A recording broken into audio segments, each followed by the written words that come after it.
That's what I like. Hey, everybody. He was born ready. I am ready. So here we are.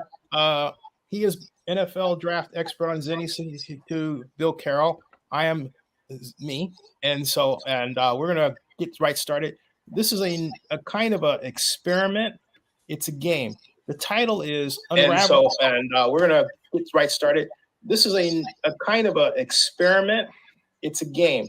The title is Unraveling. We're going to it's right. You're so nice. I had to say it 3 times. So, sorry about that, folks. But stuff happens. At any rate, but it is true. It is a new title and a new game. What we're doing is, and I'm gonna be honest with you, folks. I'm gonna say this is how this happened. All right. If you have you ever heard of something called Tube Mogul or Tube Buddy? I have both, or I should say, technically, we have both. And there's an AI portion. Yes, artificial intelligence. And it suggested this topic. So I thought, I'm going to give this a try. It suggested the topic, the keywords, and the middle description, which becomes the blog post. So I thought, that's interesting. So the idea is basically, it's called Untold Stories, Unraveling the Untold Stories of the NFL, Insights, Surprises, and Controversies. And this is part 1 of an occasional series. So, as I said to Mr. Carroll, the game here is to talk about some or unravel some insider controversy that's unknown, and for us, and just tell us something. Essentially, it's an untold story. Tell us something we didn't know, right?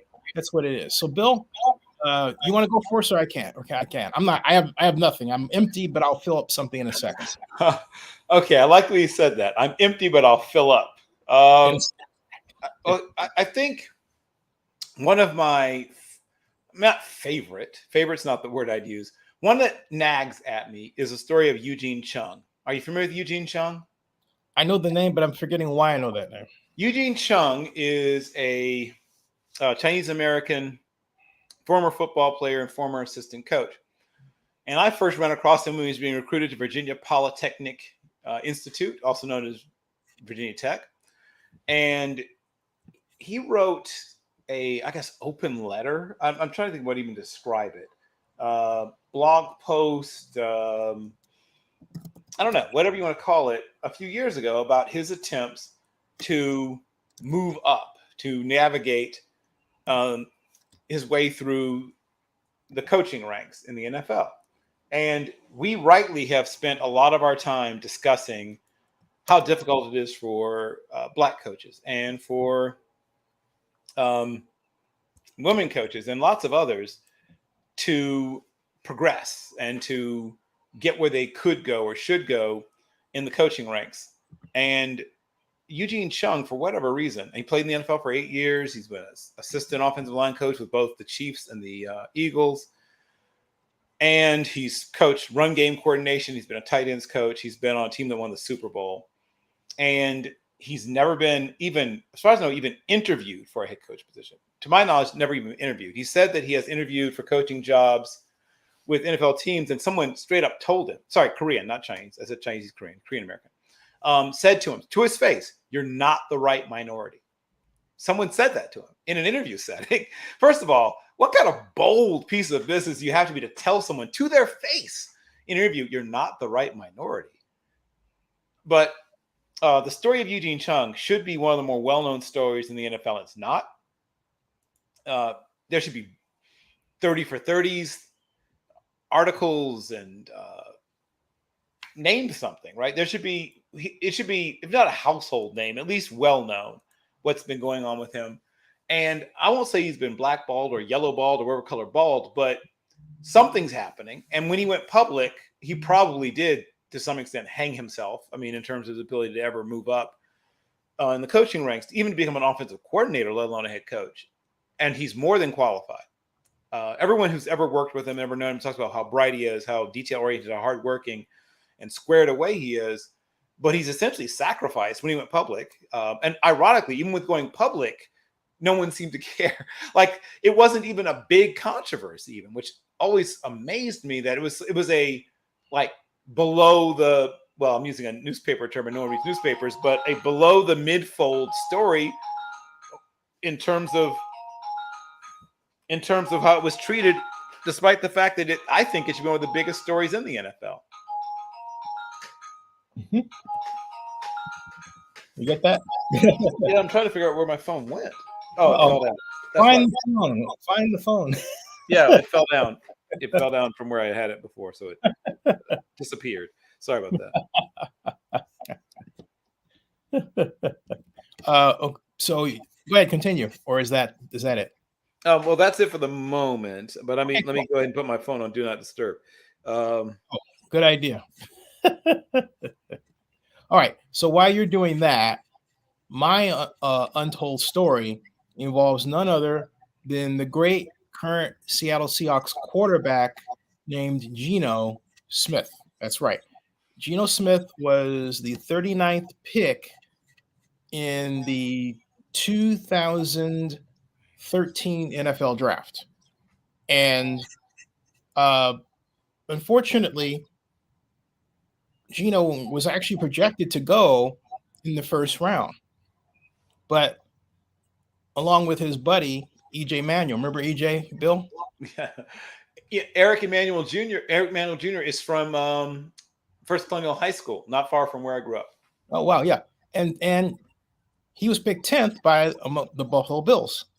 So here's Geno expecting to go around maybe mid first round or something like that. Okay, lower. But then something happened. He fired his agents during the draft. Mm-hmm. I remember. Yeah. And I was there when it happened in the room because the buzz got around. Now, what happened was that it was dropped by a leak. What happens is the agents were so mad that he fired them, that they passed around information to a certain reporter named Jason Call. All right. Mm-hmm. And Geno was, well, hard to get along with, egotistical, basically just tried to tarnish his reputation. Right. And it worked. It dropped him to 39th. And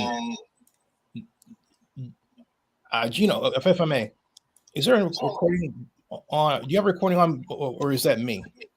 I'm assuming it's you. Okay, let me see that. Let me kill this. See if that goes away. If not, it means I have another one open somewhere I didn't catch.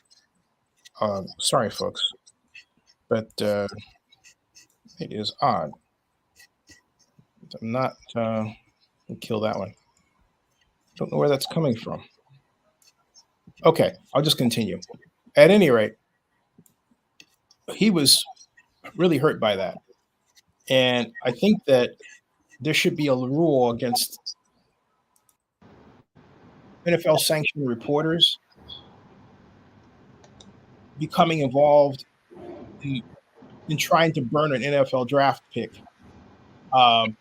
while the draft is happening. It should be a cutoff rule. In other words, whatever information you have, put it on ice, okay? Especially if that information came from an agent that person fired. That should be off limits. What are your thoughts, Bill? Enforceability. I mean, I don't disagree, but how would you enforce it? You basically find out who did it, and you basically yank their credentials for the rest of the draft. That's how you enforce it. Okay. And let that last, through to the next draft. But it has to be something that's enforced on the spot. You can't just let it linger and not have the reporter know that they're under this cloud of accusation. You have to basically say, look, this is what happened, and then give them a chance to prove it. If they can prove that wasn't the case, which logically would have to be the agent of the player saying to the NFL, oh no, this person didn't do anything. All right. Then the person gets their credential back. Right. Okay. That's how it has to be. Yeah. Because and go ahead. Well, my bigger concern is the overly cozy relationship between certain agents and certain media personalities. Even if they're not feeding them bad information, if they're feeding good information, I'm just concerned about that person can no longer, if this person turns into a major source for you, how are you able to report on that person and their clientele without that affecting you? If this person has helped you in your career, everyone has sources, right? I mean, even I on like small s have small s sources. There's nothing wrong with that. But I've never needed or wanted a story so badly. First of all, I mean, this is not my, this is not how I feed my family. This is something I do because I love it. So I'm in a slightly different situation than somebody, this is their entire life, livelihood. I get that. But if there's not a carrot and a stick, right now it's the Wild West, and there's no carrot, there's no stick. You can get information from any place, literally any place, and just say it's someone close to the such and such, right? I mean, so it could literally be like a homeless guy who's standing close to the facility, and you'd be like, "Hey, a source placed close to the program, or whatever." Yeah. Information comes from everywhere in the NFL community. If you think about it, if somebody is like that and they're homeless and they're close to the facility, then they have a good reason to burn somebody because they're not helping them and they're homeless right there at the facility, right? Yeah, I mean, who knows? So that's like a pretty good source.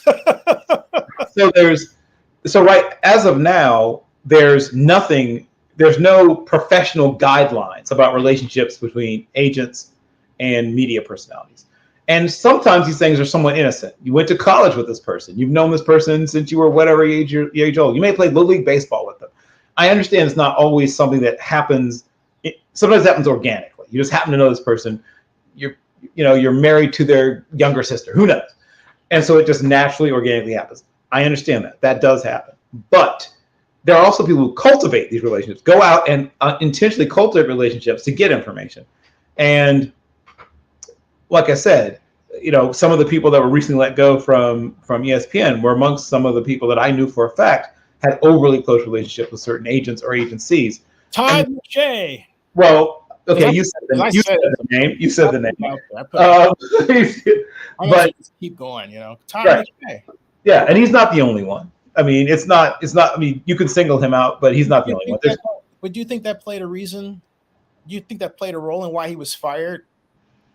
I don't think it was directly that. I think it's that there's duplication already, right? They already had a person that everyone already knew as the quote unquote guru, right? Whether he's that great or not at this point in his career, it's not even here nor there. But he's one of the best known names, whether he's the best or not, whole other discussion. One of the best known names in the industry.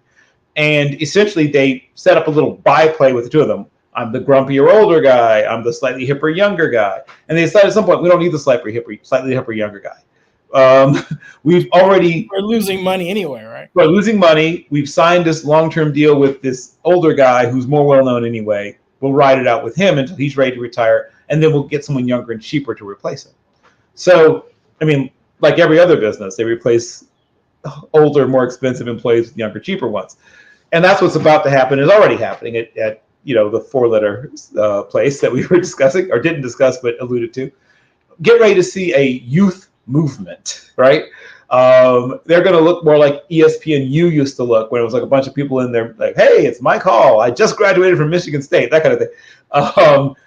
And you get like fresh-faced people and energy, and of course connections, direct connections in some cases to some of the athletes, because they were in class. There was sociology 302 with them just a year ago.